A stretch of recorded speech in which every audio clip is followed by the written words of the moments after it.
Hi, and welcome to the Literary Sipper. This is Amber Beatty Hill, your host, who is in the middle of the summer doldrums, and I've tried to kick myself out of it with a little Instagram challenge to write a small poem a day for a week, and it's been a lot of fun. And some of you have even joined me, which is great, and I love to see your poems, and thank you for all the DMs and whatnot saying how fun it is and how much you're enjoying it and how much you're enjoying the ones I'm putting out there. It's really a great way to make sure first thing in the morning that I am doing something creative with my day. And that brings me to today's topic for the podcast, which is how to begin again, especially in seasons where our schedules are a little crazy, a little hectic.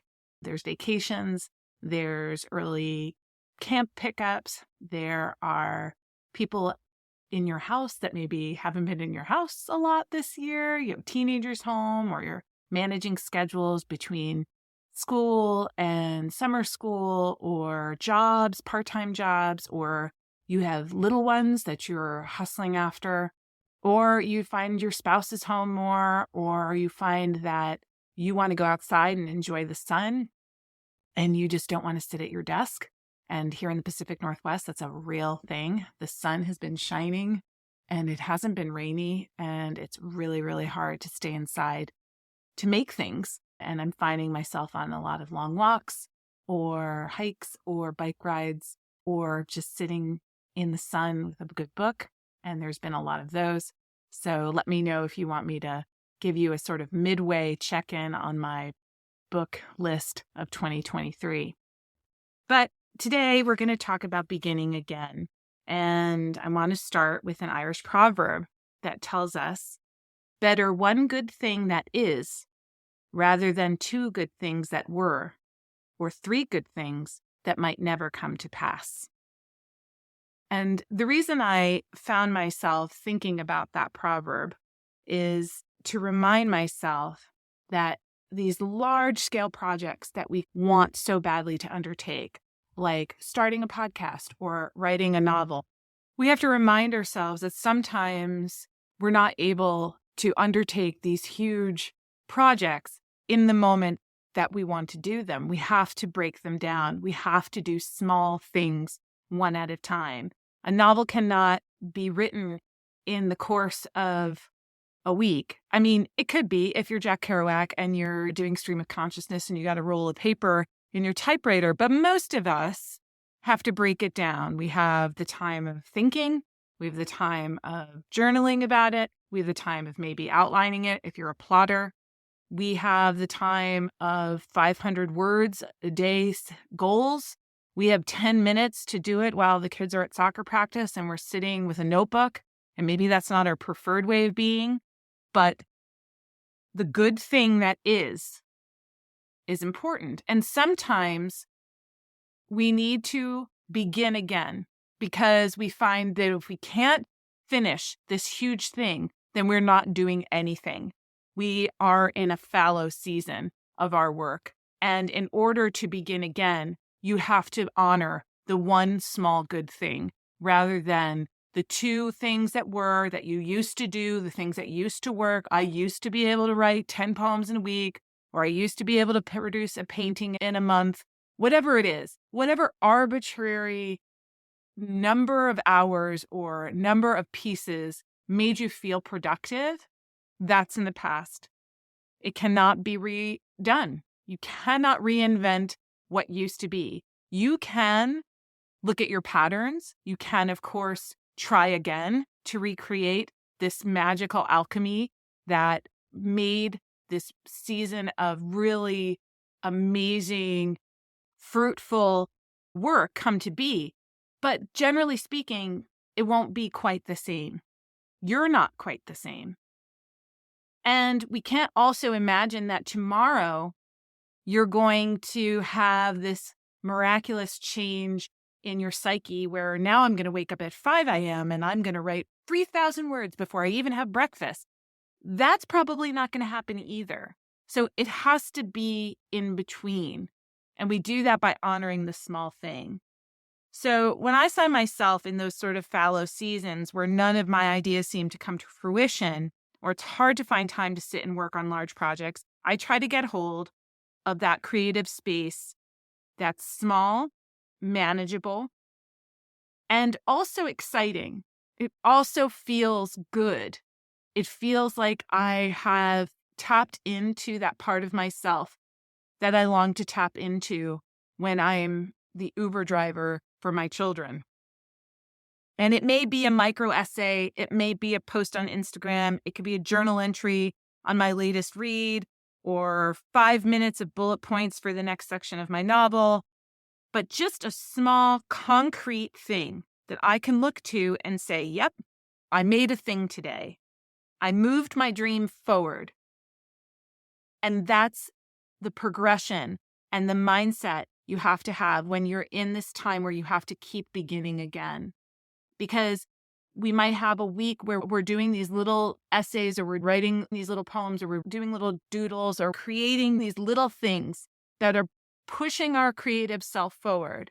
But then you're going on vacation, or then something happens and you're ill for a week, or then something happens in your family and you have to take a plane and you didn't anticipate this break in your creative momentum.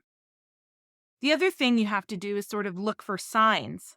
My husband has just begun songwriting and playing his own songs out in public, and as a drummer and a sideman for many years, this is a huge, huge step for him.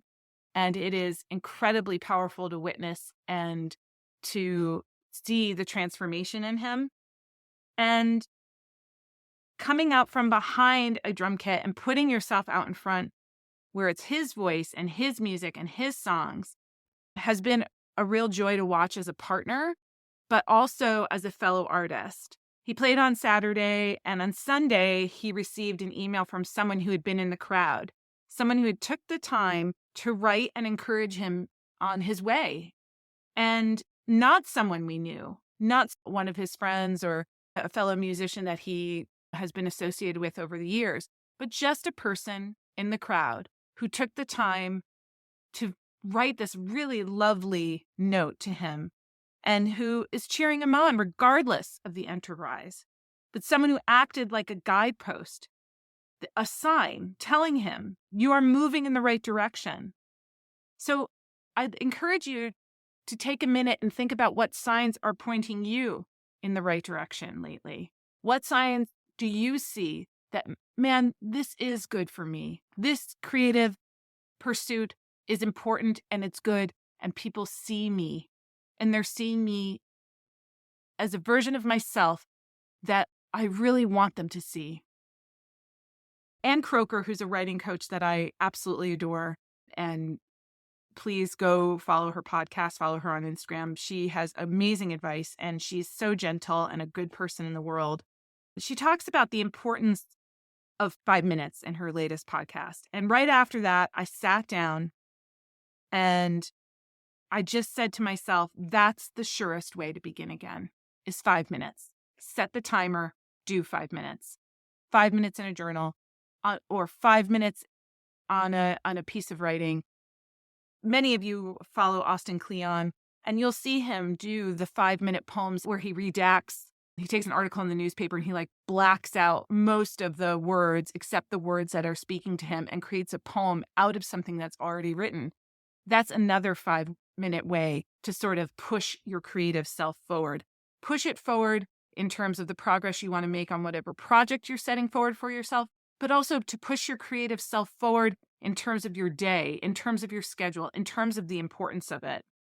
And it's the snowball of these little 5-minute bursts, all in a row, that signal to us that it's time to delve into the longer, deeper project for a while. When we build up the 5-minute momentum, then we can say, what do I have with all these little 5 minutes? What's really drawing me to it? If I only have 5 minutes, what is it that I'm choosing to work on? Am I choosing to make music? Am I choosing to write poetry? Am I choosing to paint? Am I choosing to do something that I've never done before, or go back to an older work? What is it that you're choosing to place your focus and attention on? And in the summertime, it's no easy feat. There's always people around. There's always things to do, camp drop-offs and pickups and screen time monitoring, always screen time monitoring, and vacations to plan for. And these are all good things. And I'm so lucky to have these things. And I'm so lucky to have these children who are exploring their own lives with creativity and curiosity, and who play music and who read and who make videos and who are engaged in creative pursuits. But the idea of planning my writing time and being able to count on it is a far-fetched one for me right now. Instead, I will have to begin and begin and begin again. And maybe in those 5-minute bursts, or maybe in longer stretches of time, but the creating makes me feel most like me. And so that beginning again is also re-meeting myself over and over again. And saying to myself, this creative person is who you are. This is when you feel most alive. So here are 3 quick ways to begin when beginning is hard. 1, set a timer. It's your friend. If you have 2 minutes, 5 minutes, 30 minutes, set the timer and don't get up. Don't distract yourself with Instagram. Don't distract yourself with your to-do list. Just do the creative thing that calls you in that moment. Number 2, leave yourself a breadcrumb for the next time you have free time. So if those 5 minutes go by super fast, write down a quick note, work on X, so that the next time you have those 5 minutes, you know exactly where to start and you don't have to waste time wondering, what should I do with this pocket of time that's available to me? And finally, 3, celebrate the good small thing you made. Go back to that proverb. It is better to have one small good thing because you took the time to make something. In a world of consumption where we watch other people create constantly, where we're watching our children grow into these magical beings, put something in the world for them. Put something in the world for you. And I encourage you, as always, above everything else, to keep that creative self. Keep re-meeting yourself over and over again, as many times as it takes. There's no one right way to do something. There is only your way in this hour, at this time. So enjoy the rest of your summer, and I'll be talking to you again soon. Keep writing.